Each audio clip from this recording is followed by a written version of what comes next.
राधे राधे मित्रों, इस वीडियो में आप देखिए कि एक महिला को भगवान पर विश्वास नहीं था। वो भगवान को नहीं मानती थी।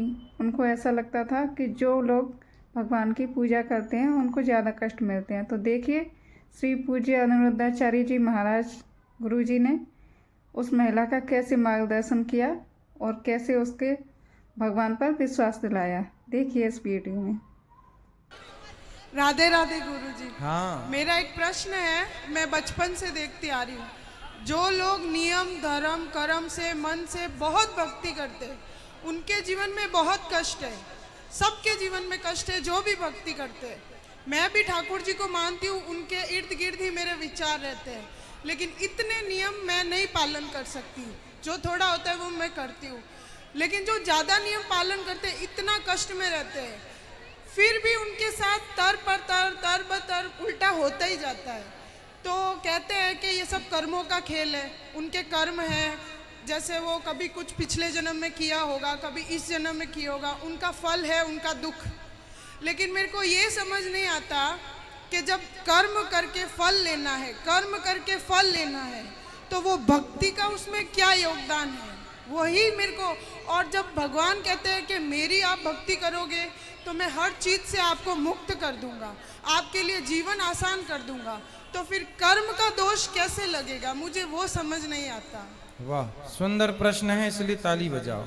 सब बैठो आप लोग। अच्छे प्रश्न पूछने चाहिए ऐसे जैसे इन्होंने पूछा। सब बैठो, पहले अगल बगल की बहन है सब बिठाओ। सुनो, इन्होंने पूछा है कि जब कर्म का ही फल भोगना है तो फिर भक्ति करने की क्या जरूरत है। सिंपल ये है। क्यों, सही है? अर्जुन भक्त थे कि नहीं? माइक ले लो, आगे पीछे की मैया बैठ जाओ। अर्जुन भक्त थे कि नहीं? जी थे ना। लेकिन अर्जुन को भी 12 वर्ष का वनवास जाना पड़ा। 12 साल तक जंगल में रहना कोई सरल काम तो नहीं है। 1 साल अज्ञातवास, जंगल में रहना, किसी के दास दासी बन के रहना सरल काम तो नहीं है। जबकि अर्जुन जैसा भक्त कौन होगा? फिर भी उन्हें कष्ट उठाना पड़ा। भगवान राम तो स्वयं भगवान थे, 14 साल का कष्ट। माता सीता तो साक्षात लक्ष्मी थी, फिर भी दर दर की ठोकर जंगल में लकड़ियां काट काट के बच्चों का लवकुश का लालन पालन किया। इसी प्रकार अब आप कहते हैं कि जब हम भक्ति करें तो फिर कर्म ही का फल भोगना है, तो भक्ति का अर्थ क्या? बात ऐसी है बेटा कि कर्म तो अपनी जगह है, कर्म तो हमें भोगनी है, हमें भी भोगना है, आपको भी भोगना है। भक्ति सिर्फ इसलिए की जाती है, इसलिए नहीं की जाती कि भगवान हमें पैसे वाला बना दें, भगवान हमें धन धान्य से भर दें, घर में सब कुछ हो। भक्ति का मतलब पैसा पाना नहीं, भगवान से बेटा बेटी मांगना नहीं। अरे भगवान की भक्ति आपको जो देगी, कोई कर्म में इतनी ताकत नहीं है कि आपको वो दे सके। अब उदाहरण से समझो, विभीषण को लंका का राजा बना दिया। क्या विभीषण का कोई ऐसा कर्म उसे राजा बना सकता था? कर्म अच्छे करता था फिर भी लातें खाता था, रावण लात मार के निकालता था, उसके कर्म का भी उसे दंड मिला। पर भगवान की भक्ति जो की, उस भक्ति का भी फल, कर्मों का फल यदि मिलता है तो भक्ति का फल भी मिलता है। थोड़ा सा देर है, विभीषण को भक्ति का फल मिला। उस कोई व्यक्ति ऐसा कितना कर्म करता कि वो लंका का राजा। भगवान कर्मों के फल को नहीं देखते कि तुमने भक्ति हमारी कितनी की। जब भक्त शरण में चला जाता है तो भगवान भूल जाते हैं कि कितना बड़ा पापी और पतित है, उठा करके राज सिंहासन पर बिठा देते हैं। दूसरा सुग्रीव, सुग्रीव भी लातें खाता था भाई की, दर दर की ठोकर खाता था, उठा के बिठा दिया। तो भगवान बेटा, भगवान जो दे सकते हैं कोई नहीं, इसलिए गलती हम लोगों की है कि हम उम्मीद क्या करते हैं, हे भगवान हम तुम्हारे इतने बड़े भक्त हैं, तुमने हमें बेटा भी नहीं दिया। हे भगवान हम तुम्हारे इतने बड़े भक्त हैं, रहने को घर भी नहीं दिया। हे भगवान तुम्हारे हम इतने बड़े भक्त हैं, हमारा पति नहीं सुनता, बेटा नहीं सुनता। भगवान की भक्ति का मतलब ये नहीं कि तुम्हारा बेटा सुने, तुम्हारी बेटी सुने, तुम्हारा घर बन जाए। जो भाग्य, सुदामा ने सारी जिंदगी गरीबी देखी है। क्या सुदामा से बड़े भक्त आप और हम हैं? क्या हो सकते हैं? नहीं। लेकिन सुदामा से ज्यादा हमारी शिकायतें हैं। सुदामा की तो एक भी नहीं थी, सारी जिंदगी भीख मांगकर गुजारा किया, सारी जिंदगी भगवान की भक्ति की, और मांगने नहीं गए, 4 मुट्ठी चावल अपनी हैसियत के अनुसार देने गए। जब सारी जिंदगी उन्होंने भक्ति की और फिर भी गरीबी में रहकर शिकायत नहीं की, तब भगवान ने देखा कि भक्त पक्का है। 50 रुपए का घड़ा जो खरीदती हो ना मेरी बहन, उस घड़े को भी कुम्हार हफ्ते भर पकाता है भट्टे में, महीनों तक पकता है वो, कम से कम 10 दिन की आग तो देता होगा, तब जाके वो काले से लाल होता है। माटी पक जाती है तो लाल हो गया। अरे घड़े को भी पकने के लिए आग में उसे डालना पड़ता है। तो भगवान जब अपने भक्त को पकाएंगे तो थोड़ा तो दुखों की आग में तपाएंगे कि देखें कितना कच्चा कितना पक्का। इसलिए हर हाल में गोविंद का स्मरण करो और ये मत कहो कि हमें भगवान से कुछ चाहिए। लोग कहते हैं कि भगवान के भक्तों को दुख मिलता है। अरे जो भगवान का सच्चा भक्त हो जाएगा उसे पता ही नहीं चलेगा कि दुख क्या चीज है, उसे तो सुख ही मिलेगा। गोपियों को भगवान की याद में रोने में भी सुख था, कैसे कहें हम कि ये दुख था। इसलिए जो हो गया उनका वो दुख तो है ही नहीं।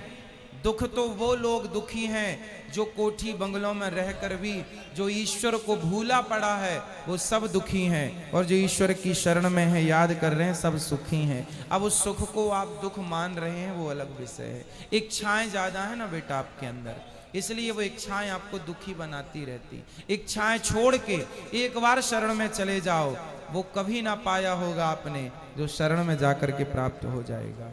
एक बार सच्चे होकर जाना। गुरुजी एक प्रश्न और है, जैसे मैं आसपास देखती हूँ, मेरे आसपास जीवन में भी देखती हूँ, जो भक्त है चलो उनका मैं समझ गई कि वो दुख है, क्यों है, भक्ति का क्या महत्व है। लेकिन जो भक्त को दुख दे रहा है, जो उसको गाली दे रहा है, उसको उस चीज़ का एहसास भी नहीं होता। मुझे नहीं समझ आता वो क्या सोचता है, वो ऐसा क्यों करता है। और उसका पूरा जीवन अच्छे से चल रहा होता है और वो भक्त रो रहा होता है, और उसका पूरा जीवन अच्छे से चलेगा। अगर उसको सजा मिलेगी तो वो भी मरने से कुछ दिन पहले, तो उसका जीवन तो मज़े से गया और भक्त का पूरा जीवन रोने में या कष्ट में तकलीफ में गया। तो फिर उसका भक्ति न करना या करना, उसमें क्या उसमें अंतर हो गया। फिर वो तो दुख दे के मज़े कर रहा है, अंत में 4 दिन भुगत लिया और फिर चल लिया। वो बेचारा भक्त पूरा टाइम रोता रहता है, गाली खाता रहता है। जो भक्त होता है ना बेटा, आप किसी भक्त को जाकर पत्थर मारिए, आप किसी भक्त को जाकर के लाठी और जूते से मारिए, तो मारने वाले की तरफ भक्त जब देखता है ना, तो वो ईश्वर से प्रार्थना करने लगता है, हे भगवान इसने मुझे जूते मारे हैं, हे भगवान इसने मुझे पत्थर और लाठियां मारी हैं, हे भगवान इसे क्षमा कर देना। क्योंकि भगवान बड़े गुस्से में आ जाते हैं जब कोई भक्त को मारता है। पर वो भक्त, आज की कथा सुनी आपने, द्रौपदी के 5 बेटों को मार डाला था अश्वत्थामा ने, और भगवान ने पूछा कि बता क्या करूं इसके साथ। तो द्रौपदी ने क्या कहा, छोड़ दो छोड़ दो। कोई भक्त यदि बदले की भावना रखे बैठा है तो भक्त हो ही नहीं सकता। भक्त तो ये चाहता है कि इसने गलती की है पर भगवान इस पर क्षमा करना, और भगवान क्षमा करते नहीं हैं। विभीषण को लात मारा रावण ने, मारा, लात मारा भगवान ने, भगवान को, भक्त को। भगवान ने कहा रावण तुमने मेरी छाती में लात मारे होते ना, मैं तुम्हें माफ कर देता। तुमने भक्त को मारा है इसलिए माफ नहीं, सर्वनाश करूंगा, कर दिया। एक बात बताओ कि जब तक रावण ने विभीषण को लात नहीं मारा, तब तक राम जी ने लंका में एक भी बाण छोड़ा हो, एक भी नुकसान किया हो लंका का, तो मुझे बताओ। रावण ने सीता मां को चुराया, जयंत ने सीता मां के चरणों में चोंच मारी थी तो बाण छोड़ दिया था, त्रैलोक्य में जयंत को बचाने वाला नहीं मिला, चरणों में चोंच मारी थी केवल, और रावण तो पूरी सीता उठा कर ले गया। तो क्या राम जी बाण वहीं से बैठे बैठे ना मार देते, रावण तो मर जाता। लेकिन नहीं, राम जी ने कहा कि रावण भले मेरी पत्नी का हरण किया हो लेकिन मेरे भक्त को रोटी खिलाता है विभीषण को, इसलिए मैं बाल भी बांका नहीं करूंगा। लेकिन जब उस भक्त को लात मारा तो राम जी ने सर्वनाश कर दिया। भगवान कहते हैं तुम मुझे लात मार दो सह लूंगा, मेरे भक्तों को मारोगे विनाश कर दूंगा।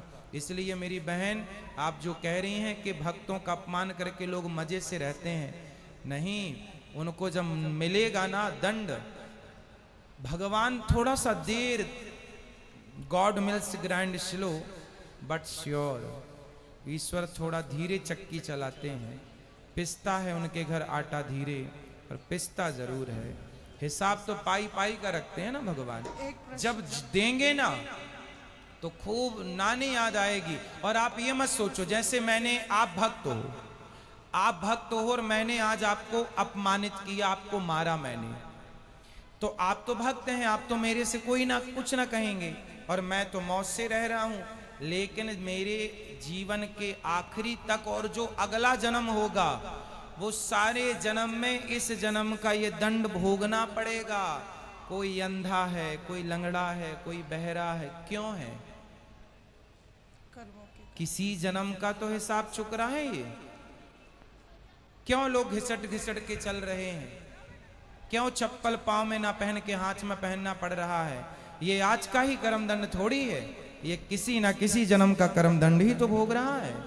तो ईश्वर के घर देर है, अंधेर एक प्रश्न और लास्ट, जैसे भगवान कर्म की सजा देते हैं, उसको सजा मिल रही है, वो पूरा जीवन सजा ले रहा है, लेकिन उसको ये ज्ञात ही नहीं है कि उसको सजा क्यों मिल रही है और वो गाली दे रहा है, तो उस सजा का क्या फायदा? ज्ञान नहीं हो सकता बेटा, ये तुम्हारे और हमारे हाथ में नहीं है, यही तो ईश्वर के हाथ में है। मिलेगा बस, ये श्योर है, ये कन्फर्म है, बट ये नहीं कन्फर्म है कि आपको किस दंड पाप का। भीष्म पितामह को बाणों की सैया मिली, भीष्म पितामह ने कहा कि मैंने तो कोई पाप नहीं किया, मैंने तो कोई अपराध नहीं किया, मैं तो अपने 20 जन्म पुराना मैं जानता हूं। भगवान ने कहा 20 जन्म तक तो जानते हो, 20 जन्म के पहले 21वां जन्म देख लेते तो मिल जाता। एक सांप को कांटों के ढेर में फेंक दिया था 21 जन्म पहले, उसका दंड आज मिल रहा है भीष्म पितामह को। तो हमारी और आपकी सोच, हमारी और आपकी बुद्धि से ईश्वर का न्याय परे है। महाराज जी, जैसे मेरे जीवन में है, मेरे साथ कुछ बुरा होगा, कुछ समय के लिए बुरा लगेगा, लेकिन मैं सोचूंगी कि शायद ये मेरे कुछ कर्मों की सजा है, फिर मैं माफ़ी भी मांगूंगी, तो क्या मुझे वो माफ़ी मिलेगी उस भाव के साथ, उस फील के साथ? यदि हमने कोई अपराध किया हो और हम सिर्फ भगवान की शरण में चले जाएं तो भगवान कहते हैं सन्मुख हो ही जीव मोहि जबहि जन्म कोटि अघना सहित वही अघमींस पाप। जो मेरे सन्मुख आकर मेरा हो जाता है, मेरे में आत्मसमर्पण कर देता है, मैं उसका हो जाता हूं और उसके सारे अपराधों को क्षमा कर देता हूं।